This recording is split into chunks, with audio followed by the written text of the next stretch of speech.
বিগত সালে 2024 সালে 5ই জুলাই শেখ হাসিনা সরকার বাংলাদেশ থেকে উঠে গেছে। বাংলাদেশের মোটামুটি 70% লোক একথাই বলে যে স্বৈরাচারী শাসন থেকে মুক্তি পেয়েছি। আদৌ কি সত্যি স্বৈরাচারী শাসন থেকে মুক্তি পেয়েছে? বাংলাদেশে বর্তমানে যে অন্তর্বর্তী সরকার ডক্টর ইউনূস, যে অন্তর্বর্তী সরকার, সে কি শাসন ব্যবস্থাটা সঠিকভাবে কায়েম করে রাখতে পেরেছে? সে বর্তমানে অবস্থান থাকাকালীন বাংলাদেশ কি সম্পূর্ণরূপে ভালো? আপনাদের কি মনে হয়? যদি না মনে হয় যে ভালো, তাহলে জানাবেন। কারণ এই শেখ হাসিনা উৎখাতের পরে বাংলাদেশে হিন্দু মুসলিম উভয়ে, বিশেষ করে হিন্দুদের উপর উত্তরণটা বেশি হয়েছে, তারপরও অনেক মুসলিমদের মারা কাটা সব কিছু অত্যাধিক পরিমাণে হয়েছে।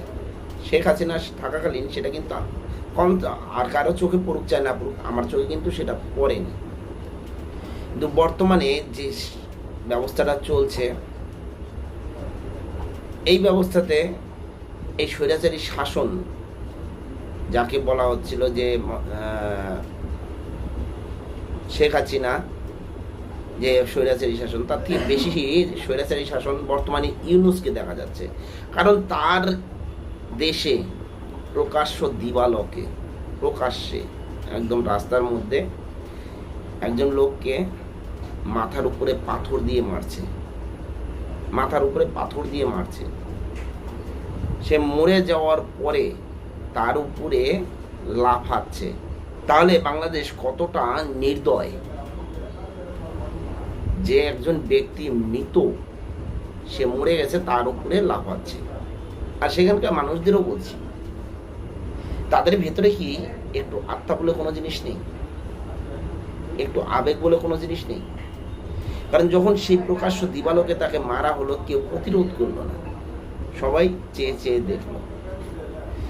সেখানে 5-7টা লোক, 10টা লোক, যেই কটা লোকই মারছে, তাদের কি একটা প্রতিরোধ ব্যবস্থা গড়ে তুলতে পারতো না? অবশ্যই পারতো।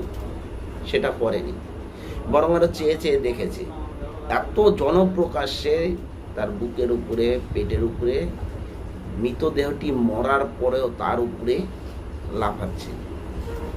কি একটা হৃদয় বিদারক একটা ঘটনা।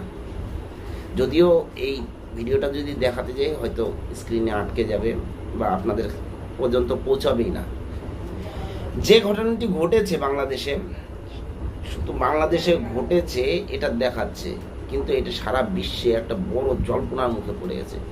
সারা বিশ্বে এই হৃদয় বিদারক, এই যে পাথরটা দিয়ে উঠিয়ে উঠিয়ে মারছে, মরার পরেও তার বুকের উপরে যে আঘাত করছে, সেই মৃত ব্যক্তির উপরে হৃদয় বিদারক, সারা বিশ্ব দেখে নিচ্ছে যে এই শান্তিতে নোবেল পুরস্কার পাওয়া এই ইউনূস সত্যিই কি ভালো একটা শাসন চালাচ্ছে না স্বৈরাচারী শাসন চালাচ্ছে? ইউনূস সরকার এদের বিরুদ্ধে কি কোনো একটা স্টেপ নিতে পারবে? কি মনে হয় আপনাদের? যদি এই বিষয়ে কিছু বলার থাকে অবশ্যই জানাবেন। জয় হিন্দ, বন্দে মাতরম, ভারত মাতা কি জয়।